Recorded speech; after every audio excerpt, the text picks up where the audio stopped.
Kata-kata hari ini Mas Adam. Lah, gak snapnya gini. Sadil is blue.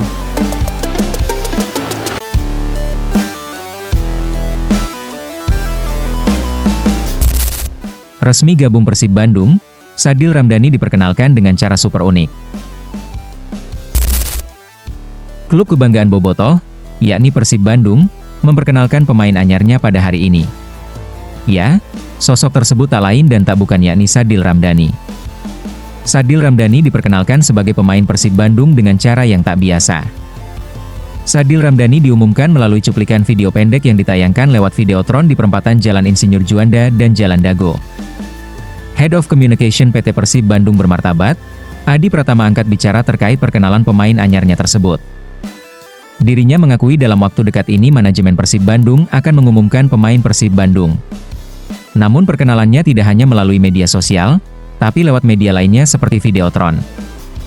Dirinya menjelaskan, untuk musim ini manajemen Persib Bandung ingin mencoba hal-hal baru yang lebih untuk dan kreatif ketika mengumumkan nama pemain, salah satunya melalui Videotron. Sebab menurutnya, Persib Bandung bukan hanya sekedar klub sepak bola, namun sebuah entitas bisnis yang menyajikan sportainment yang menarik. Ini bagian dari strategi komunikasi aja, kita ingin mencoba hal yang baru di musim ini, mencoba hal yang unik. Jadi mungkin kalau gak salah Persib itu satu-satunya klub yang mencoba menyajikan bursa transfer lewat Videotron. Gak sampai di situ, kedepannya Persib akan melakukan banyak menyajikan komunikasi yang berbeda dari sebelumnya. Ini adalah cara baru kami untuk menyajikan kepada seluruh Bobotoh. Persib itu bukan hanya sebuah klub, tapi sebuah entiti bisnis yang menyajikan sportainment yang menarik, ujar Adi Pratama. Di sisi lain, karir Sadil dimulai di Persela Lamongan, sebelum akhirnya menjajal kompetisi internasional bersama Pahang FA di Malaysia. Ia sempat pulang ke Indonesia untuk membela Bayangkara FC di musim 2020, namun kompetisi kala itu harus dihentikan akibat pandemi COVID-19. Setelahnya, Sadil kembali ke Malaysia dan tampil impresif bersama Sabah FC hingga musim lalu. Kini, Sadil kembali ke tanah air dengan semangat baru dan ambisi besar. Bersama Persib, klub dengan sejarah, basis supporter, dan target juara yang jelas, Sadil siap menulis babak baru dalam karirnya. Dengan atribut burung Garuda yang melekat di dadanya, Sadil diharapkan bisa menjadi salah satu motor penggerak lini serang Maung Bandung. Lah, gak snapnya gini. Sadil is blue. Dicibir di negeri sendiri, nama Beckham Putra justru disanjung Jepang. Media Jepang sampai kaget. Sebagaimana yang diketahui, semalam timnas Indonesia dihajar habis-habisan timnas Jepang dengan skor akhir 6-0. Dalam laga yang berakhir dengan kekalahan itu, tentu pemain yang paling menjadi sorotan adalah gelandang muda Persib Bandung, yakni Beckham Putra Nugraha. Ya, pelatih timnas Indonesia, Patrick Kluivert, memberikan kepercayaan besar kepada Beckham Putra dengan menurunkannya sejak menit pertama. Dalam pertandingan yang digelar di markas Jepang itu, pemain muda asal klub Persib Bandung tersebut mengisi sisi kiri lapangan dan mengenakan jersey bernomor punggung 6. Sayangnya, pemain bernomor punggung 6 tersebut tidak bisa berbuat banyak. Tak hanya gol, assist pun tidak ia dapatkan. Hal itu tentunya terbilang wajar, sebab Jepang bukan lawan yang mudah dihadapi oleh anak asuh Patrick Kluivert tersebut. Akan tetapi, imbas kekalahan pasukan Garuda dari Samurai Biru itu, Eta menjadi salah satu pemain yang paling banyak dihujat di negeri sendiri. Hal itu terlihat dari berbagai platform media sosial, di mana adik kandung Gianzola tersebut dianggap tidak layak berada di timnas Indonesia. Bahkan banyak warganet yang menilai permainan Etam saat menghadapi Jepang sangat jelek, karena tidak bisa berbuat banyak di lapangan. Namun yang perlu kalian garis bawahi, ketika Beckham Putra bermain, timnas Indonesia ketinggalan 3 gol. Dan setelah Beckham Putra keluar lapangan, hasilnya pun sama, timnas Indonesia dihajar 3 gol lagi. Jadi pada intinya, bukan hanya Beckham Putra saja yang bermain kurang maksimal. Akan tetapi, semua pemain timnas Indonesia yang bermain di laga semalam bermain sangat-sangat buruk. Meski Etam yang jadi pelampiasan sebagian oknum-oknum supporter, namun, hal berbeda justru datang dari negeri Sakura. Di sana nama Beckham Putra justru disanjung bak pemain bintang. Salah satunya datang dari Sponichi Anes, media asal Jepang tersebut membahas penampilan Etam di laga itu. Bahkan, mereka juga menyamakan pemain berusia 23 tahun tersebut dengan sosok bintang Jepang, Takefusa Kubo. Dia memulai di sisi kiri dengan mengenakan nomor 6. Ia menunjukkan kerja keras baik dalam menyerang maupun bertahan, dan bahkan terlihat menyamai performa Kubo dari Jepang, tulis Ponichi dalam artikelnya. Tidak hanya itu, keunikan nama Beckham yang melekat pada gelandang berusia 23 tahun tersebut turut mencuri perhatian netizen Jepang. Banyak dari mereka terkejut melihat pemain Indonesia yang mengenakan nama serupa dengan legenda Manchester United dan timnas Inggris, David Beckham. Beckham putra sendiri memang baru saja masuk ke skuad utama timnas Indonesia. Bahkan, debut resminya tercatat saat melawan Cina pada tanggal 5 Juni lalu. Meski belum banyak pengalaman di pentas internasional, Patrick Kluivert tampaknya melihat potensi besar dalam diri sang gelandang muda itu. Meski Indonesia kalah telak dari Jepang, momen ini menjadi titik awal pengakuan internasional bagi Beckham putra. Dikenal sebagai pemain energik, ia tidak hanya mencuri perhatian karena nama legendarisnya, tetapi juga berkat etos kerja dan gaya bermain yang mulai mencuat di kancah Asia. Dengan kepercayaan dari Patrick Kluivert dan dukungan dari publik Indonesia, bukan tidak mungkin Beckham putra akan menjadi salah satu andalan baru bagi timnas Indonesia.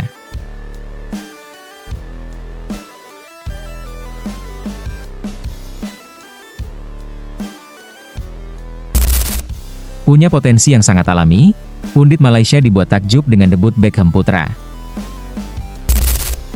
Sebagaimana yang diketahui, Beckham putra memang mengalami peningkatan pesat dalam 2 tahun terakhir. Beckham bahkan mampu menjadi salah satu kunci keberhasilan Persib Bandung menjuarai BRI Liga 1 dalam 2 musim beruntun. Penampilan apik Beckham putra di Persib Bandung pun pada akhirnya terendus oleh tim kepelatihan timnas Indonesia. Beckham untuk kali pertama mendapatkan panggilan untuk memperkuat skuad Garuda. Bahkan, Beckham putra langsung menjalani debut saat timnas Indonesia meraih kemenangan atas Cina. Penampilan Beckham putra pun menarik perhatian banyak pihak, termasuk perhatian dari pandit sepak bola Malaysia, KS Matstats. KS memiliki cara menarik dalam menilai sosok Beckham putra. Menurutnya, adik dari Gianzola itu memiliki kemiripan dengan bintang sepak bola Malaysia, Faisal Halim.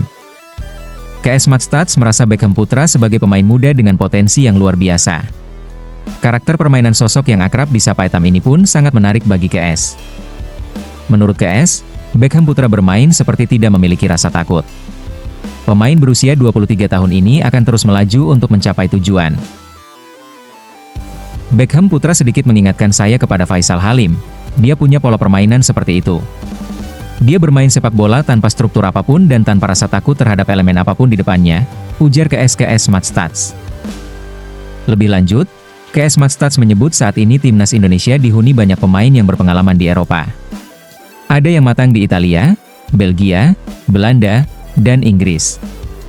Kehadiran Beckham putra menurut KS Matstats memberikan warna yang sangat menarik bagi skuad timnas Indonesia yang terus berupaya untuk mendapatkan tiket ke putaran final Piala Dunia 2026.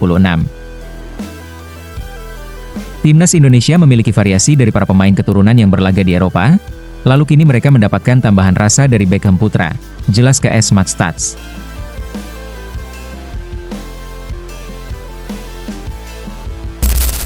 Lobby Erick Thohir sukses, timnas Indonesia ditunjuk AFC jadi tuan rumah round 4 kualifikasi Piala Dunia. Performa apik tim Merah Putih di kualifikasi Piala Dunia 2026 tak lepas dari kerja keras Ketua Umum PSSI, Erick Thohir. Selain mendukung penuh langkah tim nasional, Erick juga aktif melakukan lobi agar Indonesia bisa menjadi tuan rumah di babak keempat kualifikasi. Seperti diketahui, skuad Garuda berhasil melaju ke putaran keempat kualifikasi Piala Dunia. Ya, babak ini akan digelar pada 8–14 Oktober 2025 mendatang. Namun, hingga kini lawan dan lokasi pertandingan masih belum dipastikan. Bahkan, pengundian grup juga baru akan dilakukan pada 17 Juli mendatang.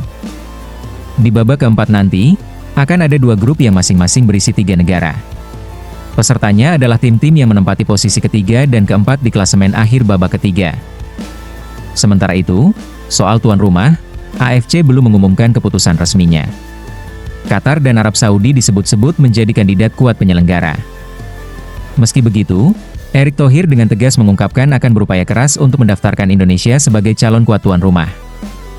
Bahkan, Erick Thohir sampai meminta bantuan Prabowo Subianto agar Indonesia ditunjuk AFC sebagai tuan rumah putaran keempat nanti. Mendengar permintaan Erick Thohir, Presiden Prabowo Subianto pun merespon dengan positif. Prabowo juga dengan tegas sangat berkeinginan bahwa Indonesia menjadi tuan rumah di round keempat nanti. Melihat hal ini, Indonesia dipastikan merupakan kandidat kuat untuk menjadi tuan rumah. Apalagi pihak pemerintah yang turun tangan langsung untuk meyakinkan AFC bahwa Indonesia benar-benar siap menjadi tuan rumah round keempat nanti. Untuk persiapan menghadapi babak keempat, Erik juga berencana menggelar laga uji coba melawan beberapa negara Asia Barat. Hal ini dilakukan agar tim asuhan Patrick Kluivert lebih terbiasa menghadapi calon lawan yang sebagian besar berasal dari kawasan Timur Tengah. Sejauh ini, negara yang sudah memastikan lolos ke babak keempat selain Indonesia adalah Arab Saudi, Irak, Uni Emirat Arab, dan Qatar. Sementara itu, Oman dan Palestina masih akan berebut satu tiket tersisa.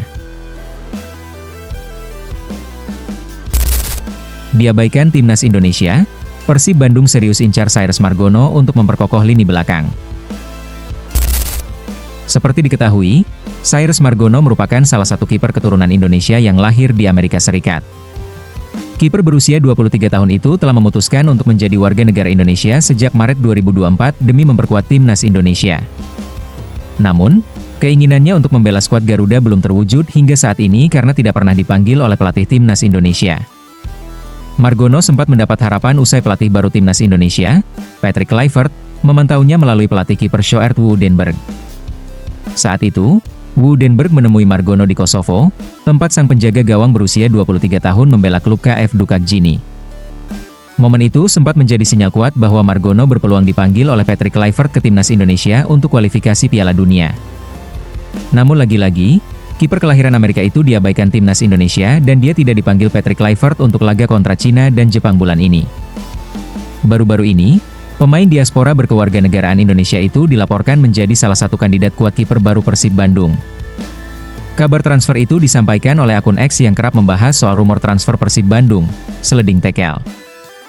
Margono dikabarkan masuk radar kiper Persib Bandung bersama Igor Rodriguez untuk menggantikan Kevin Mendoza yang telah resmi hengkang. Kabarnya, kedua kiper tersebut tengah menjalin komunikasi dengan Persib Bandung. Salah satu dari mereka dianggap layak untuk menjadi suksesor Mendoza. Lantas pertanyaannya, akankah Margono pada akhirnya memilih bergabung dengan Persib Bandung? Ya, hal itu bukan tidak mungkin bagi sang kiper berusia 23 tahun tersebut. Salah satu faktor yang bisa membuatnya tertarik bergabung karena Maung Bandung karena akan tampil di Asia yakni AFC Champions League 2 musim depan. Selain itu, faktor lainnya yakni karena Persib Bandung memiliki basis supporter terbesar di Indonesia, dan telah menjadi juara Liga 1 2024-2025 atau secara back-to-back.